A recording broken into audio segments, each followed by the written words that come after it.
Welcome to 3rd and 21. This show is simply two things. Talk about college football, try to have a little fun. Talk about college football, try to have a little fun. Can you believe that we are at the quarter post of this season? 25% of the season is in the books.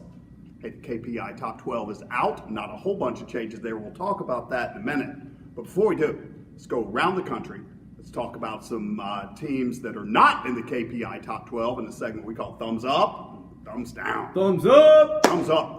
Old Dominion University, on whose simulated field I stand, pulled the biggest upset in recent memory. Old Dominion in the KPI Power Index was 120. They beat Virginia Tech. It was 15. Incredible victory. Way to go, Old Dominion. Thumbs down. The ACC. Raise your hand if you bought into the hype of the ACC is coming up. They're going to be on par with the SEC. I did, and guess what? If your name isn't Clemson and you play in the ACC, you're 0-5 against 0-6 against Power 5 teams, and you're 0-1 against Old Dominion. Thumbs up! Thumbs up. Oklahoma linebacker Kenneth Murray, 28 tackles against Army. Let me say that again. 28 tackles in one game. That's a season for most people. Thumbs up, Kenneth. Thumbs down. Nebraska starting off 0-3 for the first time since 1945. Really, you're lucky you're not 0-4 with the rain-out game against Akron. The good news is, Scott Frost, that 1945 team started out 0-5, so you still got a little wiggle room. Thumbs up! Thumbs up, SMU. I love it when coaches go for two in overtime to win or lose the game right there. SMU goes for two against Navy, gets it, you win the game, and you show guts. Thumbs down. Tennessee, man, Tennessee could not have looked any worse on primetime at home. That first half was awful. I was at a party, I was watching another game, but I saw Tennessee fans cheering, so I ran into the room, asked the people that were in there what happened. They said, oh, well, Tennessee converted a third down, but they followed it up with a delay game. Tennessee could not look any worse, except you play Georgia, at Auburn, Alabama, at South Carolina for your next four games. Watch out. Thumbs up! Thumbs up. Man, whenever you copy somebody, like people have copied the turnover chain from Miami, it never really pulls off, except Oregon State. Oregon State has not the turnover chain, but the turnover chainsaw. That's awesome.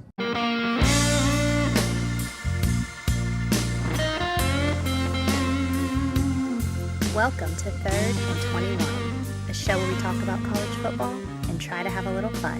Where we talk about college football and try to have a little fun. Now back to you, Kemper.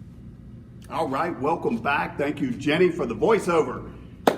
Let's go ahead and break down the KPI top 12 through 7. I stayed up late again this weekend watching Washington. Same thing. Not an exciting team, but very solid. Great defense, good running game, good quarterback.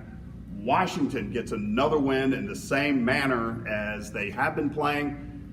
BYU comes to Seattle this weekend. Watch out, because that's going to be a really good game. Watch out, Oregon. Next up, we've got Auburn, who did exactly what you would expect them to do when they played Arkansas. Shut them down. Defensively, they shut them down. Offensively, scored a lot of points. A little bit of a week off this week against Southern Miss. Auburn coming in at number 11. Number 10, Penn State. Let me throw this at you. 45, 51, 63, 63. That's the number of points Penn State has scored in their 4 games this year. The defense they're going to play this week is going to be significantly better than anything they've faced so far, but it's going to be a whiteout in Happy Valley, and the optics for that is outstanding. Can't wait to see that. Next up, we've got West Virginia, who really smashed down Kansas State. Kansas State this year is not looking like your typical Bill Snyder coach team. There's something missing with Kansas State, but West Virginia plays Texas Tech this weekend. Texas Tech is a team that plays much better at home. The game is in Lubbock. Watch out, West Virginia. Next up, Notre Dame. And if you watch this, they pulled in Ian Book. They went to the bench, brought in Ian Book to play quarterback, and he looked outstanding. Defense, of course, was great. Notre Dame is on a roll, looking good, and guess who they play this weekend? Stanford, who, if you stayed up and watched Stanford versus Oregon, you got a treat. That was an outstanding game. Little bit lucky to come out with the win for Stanford, but Stanford and Notre Dame is going to be a game that you have to watch. Tell you what, let's take a quick break. When we come back, we'll break down the KPI 6 through 1. Don't go anywhere. Or another. Most of us will need an MRI or CT scan. Jane went to a hospital. Kate is getting the exact same scan at American Health Imaging. Jane scheduled hers months ago. Kate just yesterday. Jane's been here for hours. Kate's already finished. Jane's MRI will cost about $2,500. Kate will pay about $600. Poor Jane. Your health, your money, your choice. Welcome back. Always want to say thank you to American Health Imaging. Listen, it's your health. If you don't have your health, you have nothing. It's your health, it's your money, it's your choice, AmericanHealthImaging.com. Hey, let's go straight to the segment we like to call Put Your Money Where Your Mouth Is. It's where I pick games against the spread. We keep track all season long. How did we do last week? We were 2-2, 50% on Okay. the year, 8-5, 62%. 62% for the year, but we're going to go 4-0 this week. Everybody likes a Friday night winner. Memphis is playing Tulane. Memphis is a pretty good little team. Tulane is coming off a real beat-up against Ohio State. Memphis minus 14 against Tulane. I like it. Mississippi State is playing Florida. This is a game that has been on the calendar all year long. They're circling it, getting the cowbells ready in Starkville. Mississippi State was embarrassed last week against Kentucky in the rain.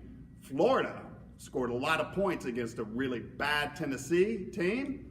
Mississippi State minus 7.5. Mississippi State has better players. They're motivated. They've been embarrassed. Mississippi State minus 7.5. Yes, thank you.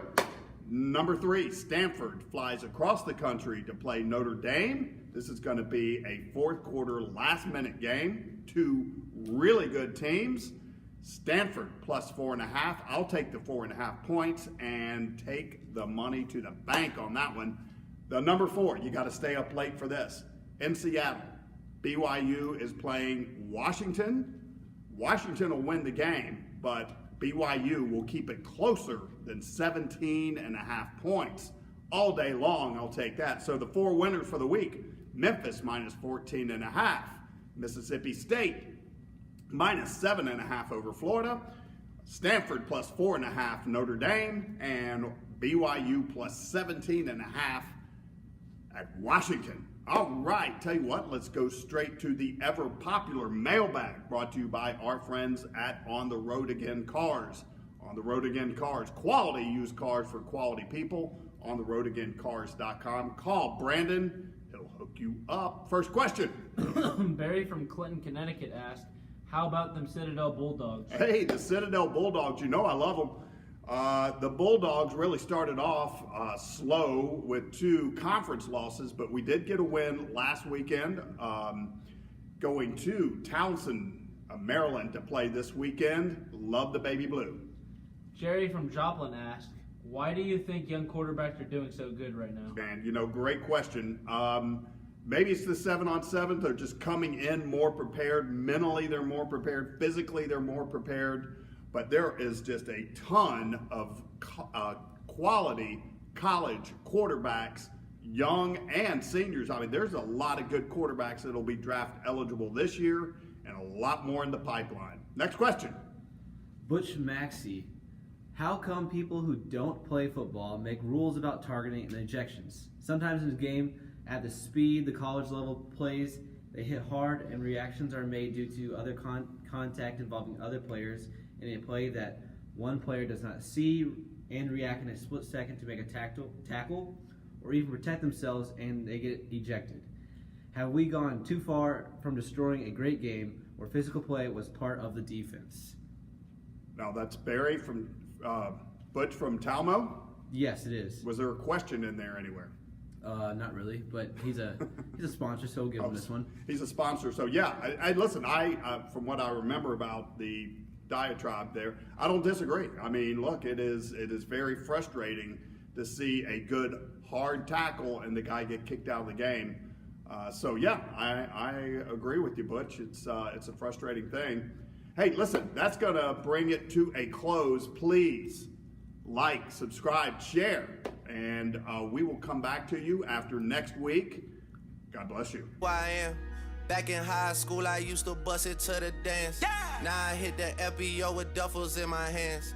I did half a Zan, 13 hours till I land. Had me out like a light, hey, like a light.